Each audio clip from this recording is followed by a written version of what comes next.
Hey, RetconRaider here. Today I thought we'd talk about a game I've been binging on over the past week. Today I thought we'd talk about Divinity, Original Sin 2 by Larian Studios. So, what is Divinity? You know what, let's just call it Original Sin 2 for short. So, anyway, what is it? Well, it's a story-driven role-playing game with a heavy emphasis on turn-based tactical combat and unconventional problem-solving, set against a magic-heavy high-fantasy backdrop. It's the sequel to Original Sin, and the seventh game in the Divinity series overall. Like many of the games I tend to talk about, Original Sin 2 is yet another crowdfunding success story. As with its predecessor, the first Original Sin, Larian Studios took to Kickstarter to help fund Original Sin 2, successfully raising over $2 million back in September of 2015. And now, just under 2 years later, the game has finally reached full release. Original Sin 2 takes place in the well-established realm of Rivellon, the high fantasy setting featured in the numerous other games in the Divinity series. In the previous game, the player took on the role of a source hunter, essentially an in-universe equivalent of a witch hunter. But in Original Sin 2, the tables are turned, and the player instead takes on the role of one of the sorcerers who are victimized by the now corrupt source hunters. I'll avoid getting into spoilers, but suffice to say, the writing in Original Sin 2 seems significantly improved over its predecessor. Where Original Sin presented the player with a very tonally inconsistent world, where heavy-handed comedy often clashed with the otherwise serious nature of the game's setting, Original Sin 2 presents the player with a much more consistently bleak and compelling fantasy setting. In addition, Original Sin 2 features a tremendous amount of reactivity to the player's decisions. Your character's race, gender, and abilities will all influence how they can interact with the world around them, as well as how many of the NPCs they meet will interact with them in turn. Many quests can be resolved in multiple ways, often with significantly different consequences, and the player may often find themselves dealing with those consequences later in the game. The player may eventually find themselves paying the price for killing what they thought was an incidental NPC, or reaping the rewards for making what they thought was an innocuous decision. There are also special abilities which can unlock entire new layers to the game, such as the Pet Pal talent, which allows the player to talk with animals, or the Elven Corpse Eater ability, which allows the player to devour pieces of the dead to get a glimpse of their memories. And later in the game, the player even gains access to a spell that lets them speak to the ghosts of the dead. All of these mechanics grant the player access to even more options when it comes to completing quests in creative ways. And sometimes they even give the player access to unique quests or content that they might not have otherwise had access to. Each recruitable companion has their own agenda, ranging from mundane things like vengeance or assassination, to more ambitious or exotic tasks, such as seizing the throne, or, stealing faces. As the player progresses through the story, their companions will periodically ask for permission to pursue their own goals, which may actually end up clashing with the goals of other potential companions, or even cause problems that the player will end up having to deal with. In fact, the companions in Original Sin 2 are so well fleshed out that the player even has the option of foregoing the creation of their own custom character in favor of instead taking on the role of one of those potential CNPCs. This will allow them to experience their stories firsthand, complete with additional details of their personal quest lines, as well as the ability to influence how it progresses. But for those players who wish to play a character of their own design, that is still very much an option. Original Sin 2 allows the player a decent amount of control over what kind of character they play, and how the character develops over time. While the player was restricted to playing human characters in the previous game, Original Sin 2 presents them with some more colorful options. They can still be a human if they wish, but they now also have the option to play as a sturdy dwarf, a cannibalistic elf, a noble lizard man, or even a living impaired variant of one of the four core races. Each race comes with its own advantages and disadvantages, and many of the NPCs in the game will react to the player differently depending on their choice of race and gender. Beyond that, the character creation process is fairly similar to the one featured in the previous game. The player controls the initial placement of their attribute points, skill points, talents, and their initial selection of 3 special abilities. Individually, the attribute points and skill points only have a minor impact on your overall character build, but they add up over time, and things like talents and special abilities will be the core of your preferred playstyle throughout the rest of the game. Overall, character creation in Original Sin 2 is pretty satisfying, and it does feel like your choices matter. In fact, as much as I hate to admit it, of the 30 hours I've sunk into the game so far, at least 10 of those hours were spent trying out different character builds, just so I could try out different battle strategies and provoke different sorts of reactions from various NPCs. If there's one particularly weak aspect to the character creation process overall, I'd say it's the lack of cosmetic options. Surprisingly, there's only a handful of appearance options for each race and gender combination, but overall, that's a fairly minor complaint. As the player increases in level, they'll slowly gain extra points that they can use to further improve their attributes and skills, or to learn new talents. But it's worth noting that this can involve a lot of trial and error, and some of the game's battles can be quite challenging, so it's possible for the player to accidentally find themselves stuck with an inefficient or entirely ineffectual character build. But fortunately, once the player reaches Act 2, they'll gain access to a means of respeccing their character. Unless the player is playing the game with friends, the rest of their party will be populated with up to 3 of the game's 6 colorful companions, and unlike the previous game in the series, this time the player has a great deal of control over their builds as well. When you first recruit a new companion, you're given the option of choosing their starting class template, and you control their level ups as well, making it much easier to focus on recruiting the companion you find the most interesting, rather than being forced to travel with the companions who just happen to have the class builds that your strategy requires. And that, of course, brings us to what most people are likely to consider the best part of the game: the combat system. Where the original Divinity games were action RPGs, the original Sin series instead shifts gears to focus on a turn-based tactical combat system, using a conventional square grid. The player's party consists of up to 4 characters at a time, either a custom character accompanied by up to 3 recruitable companions, or a party of up to 4 different custom characters in a multiplayer campaign. Outside of combat, the player explores and interacts with the world in real time, but once combat has begun, things slow down to an initiative-based turn system, with characters acting more or less frequently than others based on their initiative attribute. During their turn, a character has a set amount of action points, which they use to take various actions such as moving across the battlefield, attacking foes, casting spells, drinking potions, or hurling grenades.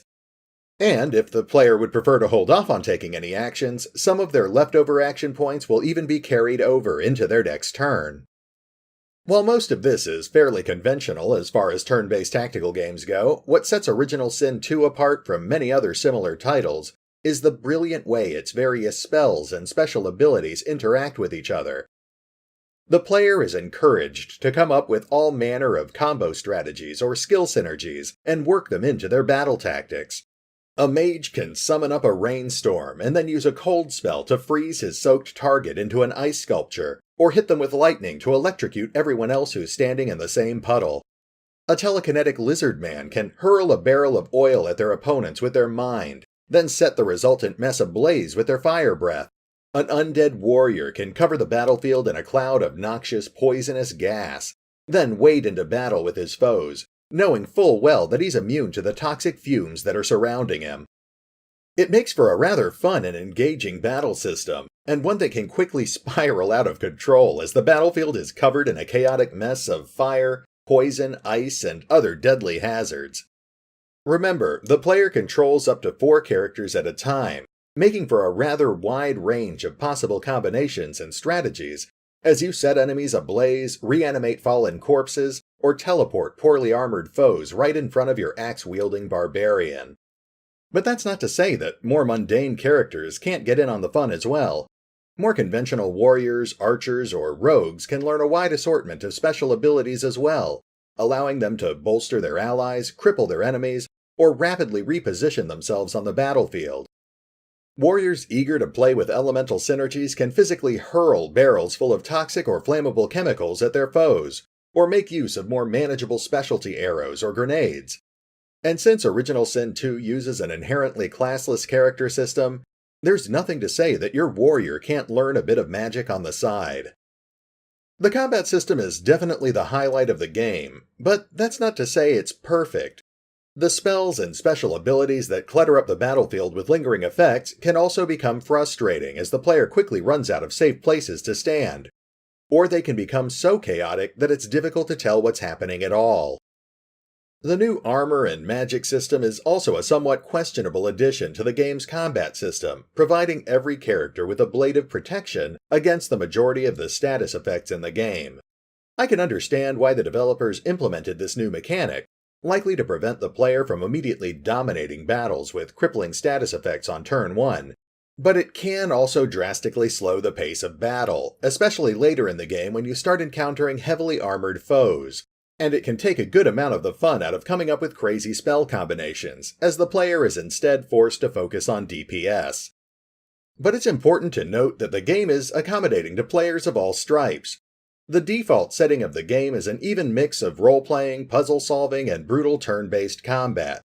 But there's an Explorer mode for players who just want to enjoy the story, and a Tactician mode for players who want a more brutal and unforgiving combat experience. And for the truly masochistic, there's even an Honor mode, essentially an Iron Man mode, which forces the player to rely on just one save slot. And if they die, then that's it. Game over. As a tactical RPG, Original Sin 2 also presents the player with a number of other interesting mechanics to play with as well.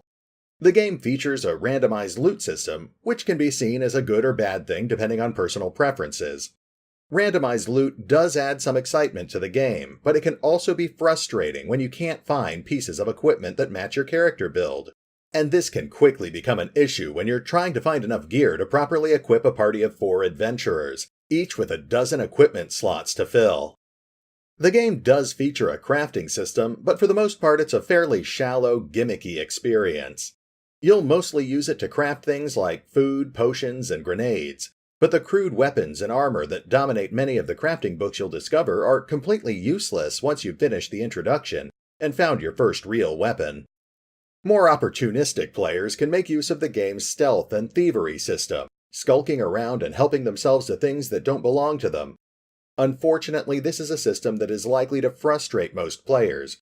NPCs will automatically detect theft and doggedly try to confront the player about their missing items, even when the player should have theoretically gotten away scot-free. It's almost as if the developers were afraid that stealing would make the game too easy, so instead they made it such a frustrating experience that most players just won't even end up bothering with it at all. Visually, the game is quite attractive, still sporting the somewhat exaggerated and cartoony style of its predecessors, but with a more consistent and pleasing overall presentation. And the audio is, of course, fantastic. The music is suitably epic and well composed, and the voice acting is actually top-notch. As someone who often ends up skipping through lines of dialogue faster than the voice actors can recite them, I was surprised to find myself often slowing down just so I could hear the voice actors in Original Sin 2. And that's really saying something, considering that every single line of dialogue in Original Sin 2 is fully voiced. And just for the sake of completion, I should mention that there is indeed a multiplayer system.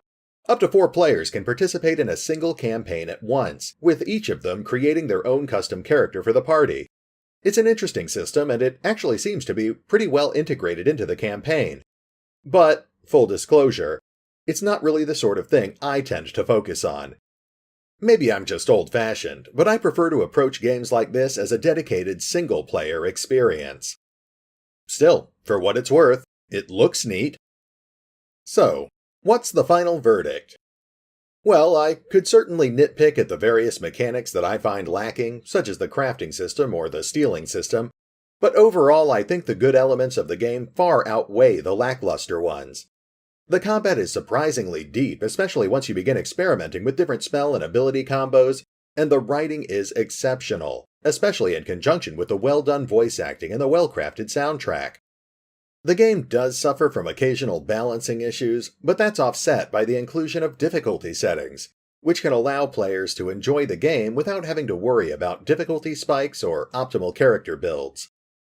Overall, I'd probably give the game 1.5 thumbs up, or about an 8 out of 10 if you prefer a numerical scale. And honestly, I'd probably bump that up to 2 thumbs up or a solid 9 out of 10 if it weren't for some of the weaker elements I mentioned earlier. So, yes, I'd strongly recommend Original Sin 2 to any fan of turn-based tactical role-playing games, or any fan of well-crafted fantasy settings in general. Original Sin 2 is a rare example of a sequel that succeeds in improving on the previous game in almost every way, and personally, I can already see myself playing through it at least 3 or 4 times before I start shopping around for a new CRPG to obsess over. But hey, that's just one gamer's opinion. If you think Original Sin 2 looks interesting, then I encourage you to check it out for yourself, and feel free to share your own opinions in the comments below. Now, if you'll excuse me, I've got some new character builds that I've been dying to try out. So for now, this is RetconRaider, signing off. Thanks for listening. Oh, and remember, although I do love talking about Divinity Original Sin 2, you can find out more about the game by visiting the official website or the official YouTube channel. Links are in the description.